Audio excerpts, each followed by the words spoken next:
ಈಗ ತಾನೇ ರಾಜ್ಯದ ಸನ್ಮಾನ್ಯ ಮುಖ್ಯಮಂತ್ರಿಗಳಾದಂತಹ ಶ್ರೀಯುತ ನಮ್ಮ ಉತ್ತರ ಕನ್ನಡ ಜಿಲ್ಲೆಯ ಸಂಸದನಾಗಿ ನನ್ನನ್ನು ಒಳಗೊಂಡಂಥ ಶಾಸಕರ ಮತ್ತು ಬೇಡ್ತಿ ಅಘನಾಶಿನಿ ಕೊಳ್ಳ ಸಂರಕ್ಷಣಾ ಸಮಿತಿಯ ನಿಯೋಗದೊಂದಿಗೆ ಈಗ ನಾವು ಭೇಟಿ ಮಾಡಿದ್ವಿ.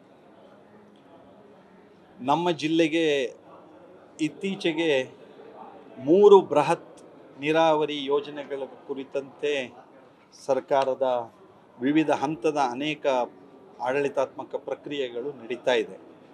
ಆ ಎಲ್ಲ ಹಿನ್ನೆಲೆಯಲ್ಲಿ ಜಿಲ್ಲೆಯ ಜನ ಈಗಾಗಲೇ ಇದರ ವಿರೋಧದ ಧ್ವನಿಯನ್ನು ಬಹಳ ಸ್ಪಷ್ಟವಾಗಿ ಸಂಘಟಿತವಾಗಿ ಸರ್ಕಾರದ ಎದುರುಗಡೆಗೆ ತಿಳಿಸೋ ಪ್ರಯತ್ನವನ್ನು ಮಾಡ್ತಾ ಇದ್ದಾರೆ.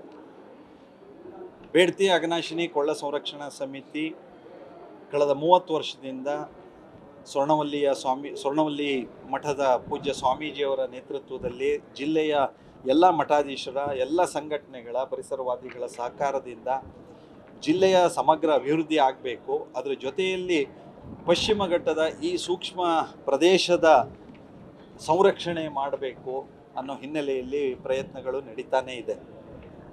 ಇವತ್ತು ಮುಖ್ಯವಾಗಿ ಬೇಡ್ತಿ ವರದಾ ನದಿ ತಿರುವು ಯೋಜನೆ ಕುರಿತಂತೆ ನಮ್ಮ ಅಭಿಪ್ರಾಯವನ್ನೆಲ್ಲ ಹೇಳಿ ಈ ಯೋಜನೆಯ ಈಗ ವಿಸ್ತೃತ ಯೋಜನಾ ವರದಿ ಡಿಟೇಲ್ ಪ್ರಾಜೆಕ್ಟ್ ರಿಪೋರ್ಟಿಗೆ ಸರ್ಕಾರಗಳು ಏನು ಅಗತ್ಯ ಮಾಹಿತಿಯನ್ನೆಲ್ಲ ಸಂಗ್ರಹಿಸೋದಕ್ಕೆ ಸೂಚಿಸಿದೆ. ಇದನ್ನು ನಿಲ್ಲಿಸಬೇಕು ಅನ್ನುವಂತಹ ಮಾತನ್ನು ನಾವು ಹೇಳಿದ್ದೀವಿ. ನಿಜ, ಬೇರೆ ಬೇರೆ ಜಿಲ್ಲೆಗೆ ನೀರಿನ, ಕುಡಿಯೋ ನೀರಿನ, ಕೃಷಿಗೆ ನೀರಿನ, ಕೈಗಾರಿಕೆಗಳಿಗೆ ನೀರಿನ ಅಗತ್ಯತೆ ಇದ್ದೇ ಇದೆ. ಆದರೆ ಬೇಡ್ತಿ ನದಿಯ ನೀರು ಈಗಾಗಲೇ ರೈತರು ಬಳಕೆ ಮಾಡಿಕೊಳ್ತಾ ಇದ್ದಾರೆ. ಅದಲ್ಲದೆ ಬೇಸಿಗೆಯ ಸಂದರ್ಭದಲ್ಲಿ ನೀರೇ ಇಲ್ಲದೆ ಇರುವಂತಹ ಸಂದರ್ಭಗಳು ಇದೆ. ಕೇವಲ ಈ ವರದಿ ಆಧಾರಿತವಾದಂಥ ಯೋಜನೆಗಳನ್ನು ಸಿದ್ಧಪಡಿಸೋದು ಸೂಕ್ತ ಆಗೋದಿಲ್ಲ. ಈ ಯೋಜನೆ ಆಗಬಹುದು, ಆದರೆ ಇನ್ಯಾವುದೇ ಜಿಲ್ಲೆಯ ಜನತೆಗೂ ನೀರು ಸಿಗದೇ ಇರುವಂಥ ಸ್ಥಿತಿ ಬರುತ್ತೆ ಅನ್ನುವಂತಹ ಒಂದು ಆತಂಕ ನಮಗೆ ಇದ್ದೇ ಇದೆ. ಹಾಗಾಗಿ ಬೇಡ್ತಿ ವರದಾ ನದಿ ತಿರುವು ಯೋಜನೆಯ ಬಗ್ಗೆ ಅದನ್ನು ಹೇಳಿದ್ದೇವೆ. ಅಘನಾಶಿನಿ ವೇದಾವತಿ ನದಿ ತಿರುವು ಯೋಜನೆ ಸಹ ಇದೇ ರೀತಿಯಾದಂತಹ ಒಂದು ಯೋಜನೆ ಮುಂದುವರಿತಾ ಇದೆ. ಅದಕ್ಕೂ ಈ ಆಡಳಿತಾತ್ಮಕ ವಿವಿಧ ಪ್ರಕ್ರಿಯೆಗಳು ನಡೀತಾ ಇದೆ. ಇದನ್ನೂ ಸಹ ನಿಲ್ಲಿಸಬೇಕು ಅನ್ನೋ ಮಾತನ್ನು ಹೇಳಿದ್ದೀವಿ. ಮೂರನೇದಾಗಿ ಕರ್ನಾಟಕ ಪವರ್ ಕಾರ್ಪೊರೇಷನ್ ನಮ್ಮ ರಾಜ್ಯದ್ದೇ ಆದಂತಹ ಶರಾವತಿ ಭೂಗತ ಪಂಪ್ ಸ್ಟೋರೇಜ್ ಜಲ ವಿದ್ಯುತ್ ಯೋಜನೆ ಹಿನ್ನೆಲೆಯಲ್ಲಿಯೂ ಈ ಯೋಜನೆಯು ರಾಜ್ಯ ಸರ್ಕಾರದ್ದೇ ಯೋಜನೆ ಇದೆ. ಈಗ ಇದನ್ನೂ ಸಹ ತಕ್ಷಣದಲ್ಲಿ ನಿಲ್ಲಿಸಬೇಕು ಅನ್ನುವಂಥ ಮಾತನ್ನು ನಾವು ಹೇಳಿದ್ದೇವೆ. ಉತ್ತರ ಕನ್ನಡ ಜಿಲ್ಲೆಯಲ್ಲಿ ಈಗಾಗಲೇ ಸುಮಾರು 6-8 ಡ್ಯಾಮ್ಗಳ ಮೂಲಕ ವಿದ್ಯುತ್ ಉತ್ಪಾದನೆಯ ಪ್ರಯತ್ನಗಳು ಮಾಡ್ತಾನೇ ಇದ್ದೀವಿ. ಸಾಕಷ್ಟು ತ್ಯಾಗ ಮಾಡಿದ್ದೇವೆ, ಸಾಕಷ್ಟು ನಿರಾಶ್ರಿತರ ಸಮಸ್ಯೆಯನ್ನು ಅನುಭವಿಸ್ತಾ ಇದ್ದೇವೆ. ಇವತ್ತಿಗೂ ಕೈಗಾದಂತಹ ಸೀಬರ್ಡ್ದಂತಹ ಕೊಂಕಣ್ ರೈಲ್ವೆ ಅಂತ ಯೋಜನೆಯಲ್ಲಿ ಭೂಮಿ ಕಳ್ಕೊಂಡಿದ್ದಾರೆ, ಮನೆ ಕಳ್ಕೊಂಡಿದ್ದಾರೆ. ಅವರಿಗಿನ್ನೂ ಸೂಕ್ತವಾದಂಥ ಪರಿಹಾರ ಇಲ್ಲ. ಜಿಲ್ಲೆಯ ಅಭಿವೃದ್ಧಿಗೆ ಯಾವುದೇ ರೀತಿಯಾದಂಥ ವಿಶೇಷ ಆದ್ಯತೆಗಳು ಸಹ ನಮಗೆ ಕೊಡಲಿಲ್ಲ ಸರ್ಕಾರಗಳಲ್ಲಿ.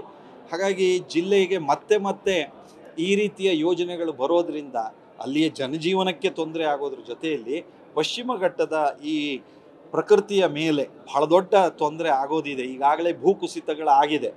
ಶಿರೂರು ಗುಡ್ಡದ ಕುಸಿತ ನೋಡಿದ್ದೇವೆ. ಜಿಲ್ಲೆಯ ಉದ್ದಗಲದಲ್ಲಿ ಈ ರೀತಿ ಕುಸಿತದ ಮಾತುಗಳನ್ನು ಕಳಚೆಯಲ್ಲಾಗಿರೋದು, ಮತಿಘಟ್ಟದಲ್ಲಾಗಿರೋದು, ಭಟ್ಕಳ, ಹೊನ್ನಾವರ, ಅಂಕೋಲ, ಕಾರವಾರದಲ್ಲಾಗಿರೋದು, ಇಡೀ ಜಿಲ್ಲೆಯಲ್ಲಿ ಸಿದ್ದಾಪುರ, ಯಲ್ಲಾಪುರ ಒಳಗೊಂಡಂತೆ ಆಗಿರುವಂಥದ್ದು ನೋಡ್ತಾ ಇದ್ದೇವೆ. ಹಾಗಾಗಿ ಈ ಯೋಜನೆಯನ್ನು ವೈಜ್ಞಾನಿಕವಾಗಿ ನಾವು ಇದನ್ನು ಕಾರಣ ಸಹಿತವಾಗಿ ಆಧಾರಯುತವಾಗಿ ನಾವು ವಿರೋಧಿಸ್ತಾ ಇದ್ದೇವೆ ಅನ್ನೋದನ್ನು ಹೇಳ್ತಾ ಮಾನ್ಯ ಮುಖ್ಯಮಂತ್ರಿಗಳಿಗೆ ಈ ಎಲ್ಲ ಯೋಜನೆಗಳನ್ನು ಸ್ಥಗಿತ ಮಾಡೋದಕ್ಕೆ ಅಗತ್ಯ ನಿರ್ದೇಶನ ಕೊಡಬೇಕು ಅನ್ನುವಂತಹ ಮಾತನ್ನು ನಾವು ಹೇಳಿದ್ದೇವೆ. ಅದರ ಜೊತೆಯಲ್ಲಿ ಮಾನ್ಯ ಮುಖ್ಯಮಂತ್ರಿಗಳಲ್ಲಿ ವಿಜ್ಞಾನಿಗಳ ಒಂದು ಸಮಾವೇಶವನ್ನು ಮಾಡಿ ಉತ್ತರ ಕನ್ನಡ ಜಿಲ್ಲೆಗೆ, ಪಶ್ಚಿಮ ಘಟ್ಟದ ಈ ಸೂಕ್ಷ್ಮ ಪ್ರದೇಶಗಳಿಗೆ ಈ ಯೋಜನೆಗಳೆಲ್ಲವನ್ನು ತರೋದಕ್ಕಿಂತ ಹಿನ್ನೆಲೆಯಲ್ಲಿ ಕ್ಯಾರಿಂಗ್ ಕೆಪಾಸಿಟಿ ಸ್ಟಡಿ ಒಂದು ರಾಜ್ಯ ಕೇಂದ್ರ ಸರ್ಕಾರಗಳು ಜೊತೆ ಸೇರಿ ಮಾಡಿ, ನಾವು ಈಗಾಗಲೇ ಅನೇಕ ವರದಿಗಳು ಕೊಟ್ಟಿದೆ ಈ ರೀತಿ ಬೃಹತ್ ಯೋಜನೆಗಳು ಬೇಡ ಅಂತ. ಇನ್ನೊಮ್ಮೆ ನಮ್ಮ ಜಿಲ್ಲೆಯ ಧಾರಣಾ ಸಾಮರ್ಥ್ಯದ ಅಧ್ಯಯನ ಆಗೋದ್ರ ಬಗ್ಗೆ ಸಹ ಮಾನ್ಯ ಮುಖ್ಯಮಂತ್ರಿಗಳು ವಿಶೇಷವಾದ ಪ್ರಯತ್ನವನ್ನು ವಿಜ್ಞಾನಿಗಳ ಇದಕ್ಕೆ ಸಂಬಂಧಪಡುವಂತಹ ಪರಿಸರ ತಜ್ಞರ ಒಂದನ್ನು ಮಾಡಿ ಅವರು ಈ ಯೋಜನೆ ನಿಲುಗಡೆಗೆ ಅಗತ್ಯ ಕ್ರಮ ತೆಗೆದುಕೊಳ್ಬೇಕು ಅನ್ನೋದನ್ನು ನಾವು ಹೇಳಿದ್ದೇವೆ. ಮುಖ್ಯಮಂತ್ರಿಗಳು ನಮ್ಮ ಮಾತುಗಳನ್ನು ಅವರು ಆಲಿಸಿದ್ದಾರೆ ಮತ್ತು ಅಗತ್ಯವಾದ ಚರ್ಚೆಯನ್ನು ಸಂಬಂಧಪಟ್ಟಂತಹ ಅಧಿಕಾರಿಗಳಿಗೆ ಜೊತೆಯಲ್ಲಿ ಮಾತನಾಡಿ ನಾನು ಅಗತ್ಯ ಕ್ರಮ ತೆಗೆದುಕೊಳ್ಳೋದಕ್ಕೆ ನಾನು ಸೂಚಿಸ್ತೀನಿ ಅನ್ನೋ ಮಾತನ್ನು ಮಾನ್ಯ ಮುಖ್ಯಮಂತ್ರಿಗಳು ಹೇಳಿದ್ದಾರೆ. ಧನ್ಯವಾದ. ಅನಂತ ಶೀಸರ್ ಅವರು ನಮ್ಮ ಪಶ್ಚಿಮ ಘಟ್ಟ ಕಾರ್ಯಪಡೆಯ ಅಧ್ಯಕ್ಷರಾಗಿ ಕೆಲಸ ಮಾಡಿದಂಥವರು. ಶಾಂತಾರಾಮ್ ಸಿದ್ದಿ ಅವರು ಇಲ್ಲಿದ್ದಾರೆ. ಶ್ರೀಯುತ ವೆಂಕಟೇಶ್ ನಾಯ್ಕರು ಒಳಗೊಂಡಂತೆ ನಮ್ಮ ಪರಿಸರ ಕ್ಷೇತ್ರದಲ್ಲಿ ಕೆಲಸ ಮಾಡ್ತಿರುವಂಥ ಸ್ವರ್ಣವಲ್ಲಿ ಮಠದ ಅಧ್ಯಕ್ಷರು ವಿ ಹೆಗ್ಡೆ ಅವರಿದ್ದಾರೆ, ಉಳಿದ ಸದಸ್ಯರಿದ್ದಾರೆ. ಈಗ ಅನಂತ ಶೀಸರ್ ಅವರು ಈ ವಿಷಯದ ಕುರಿತಂತೆ ಇನ್ನೊಂದೆರಡು ಮಾತುಗಳನ್ನು ಅವರು ಉಲ್ಲೇಖಿಸ್ತಾರೆ. ನಿಮ್ದೊಂದು ಪ್ರಶ್ನೆ ಇತ್ತು, ಆಮೇಲೆ ಮಾತಾಡ್ತಿರೋದು ಲಿಖಿತ ರೂಪದಲ್ಲಿ ದೂರು ಕೊಡಿ ಅಂತ ಹೇಳಿದ್ದಾರೆ. ಆರೋಪ ಮಾಡಿದ್ರಲ್ಲ, ಲಿಖಿತಕ್ಕೆ ಸಭಾಧ್ಯಕ್ಷರು ಲಿಖಿತ ತನಿಖೆ ಮಾಡ್ತೀವಿ. ಈಗ ನಾನು ಯಾವ ವಿಷಯದ ಕುರಿತಂತೆ ನಾನು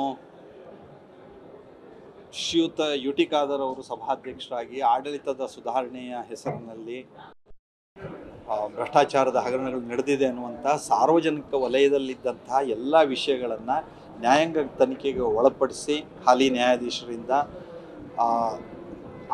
ಆ ಸ್ಥಾನ ಏನಿದೆ, ಸಂವಿಧಾನಬದ್ಧವಾದಂಥ ಗೌರವದ ಆ ಪೀಠ ಏನಿದೆ ಅದರ ಘನತೆ ಗೌರವಕ್ಕೆ ಕುಂದಾಗ್ತಾ ಇದೆ. ಅದರಿಂದ ಹೊರಬರಬೇಕು ಅನ್ನುವಂಥ ಮಾತನ್ನು ಹೇಳಿದ್ದೇನೆ. ನಾನು ಇವತ್ತಿಗೂ ಅದೇ ಮಾತನ್ನು ಮತ್ತೊಮ್ಮೆ ಹೇಳ್ತೇನೆ. ಹಾಲಿ ನ್ಯಾಯಾಧೀಶರಿಂದ ಇದು ತನಿಖೆ ಆಗಲಿ, ತನಿಖೆಯ ಆಧಾರದಲ್ಲಿ ಯು ಟಿ ಖಾದರ್ ಅವರು ಆ ಸಭಾಧ್ಯಕ್ಷ ಸ್ಥಾನ ಎಲ್ಲ ಆರೋಪದಿಂದ ಮುಕ್ತವಾಗಲಿ ಅಂತ ನಾನು ಆಶಿಸ್ತೇನೆ. ನಾನು ಈ ಮಧ್ಯದಲ್ಲಿ ಇನ್ನೇನು ಹೆಚ್ಚು ಹೇಳೋದಕ್ಕೆ ಬಯಸೋದಿಲ್ಲ. ರಾಜಕೀಯ ದುರುದ್ದೇಶದಿಂದ ಹೇಳಿಕೆಗಳನ್ನ ಹೇಳ್ತಿದ್ರಿ, ಲಿಖಿತ ರೂಪದಲ್ಲಿ ದೂರು ಕೊಡ್ತಿಲ್ಲ ಯಾಕೆ ಅಂತ ಕೇಳ್ತಿದ್ದಾರೆ. ನನ್ನ ಈ ನ್ಯಾಯಾಧೀಶರಿಂದ ತನಿಖೆ ಆಗಲಿ, ಇದೆಲ್ಲವೂ ಗೊತ್ತಾಗುತ್ತೆ. ನ್ಯಾಯಾಧೀಶರು ಏನೇನು ಅಪೇಕ್ಷೆ ಪಡ್ತಾರೋ ಆ ಸಂದರ್ಭದಲ್ಲಿ ನಾವು ನೋಡ್ತೀವಿ, ಮಾತಾಡ್ತೀವಿ. ನಿನ್ನೆ ಮಾತಾಡುವಾಗ ಹೇಳಿದ್ದಾರೆ ಸರ್, ಕಾಗೇರಿ ಅವರು ಮಾಡಿರುವಂತ ಆರೋಪ ಏನಿದೆ ಅದು ಮಾಜಿ ಸ್ಪೀಕರ್ಗಳಿಗೆ ಮಾಡಿರುವಂತ ಅವರ ಗೌರವಕ್ಕೆ ಧಕ್ಕೆ ತಂದಿದ್ದಾರೆ ಅಂತ. ಅವರವರ ಅಭಿಪ್ರಾಯ ಅವರವರ ಕಾಲಕ್ಕೆ ಹೇಳೋದಕ್ಕೆ ನಮ್ಮೆಲ್ಲರಿಗೆ ಸ್ವಾತಂತ್ರ್ಯಗಳಿದ್ದೇ ಇದೆ. ನಾನು ಹೇಳ್ತಾ ಇರೋದು ಹಾಲಿ ನ್ಯಾಯಾಧೀಶರಿಂದ ತನಿಖೆ ಆಗಿದೆ. Thank you Anant. News First ನಿರ್ಭೀತಿಯಿಂದ ನಿಮ್ಮ ಪರವಾಗಿ.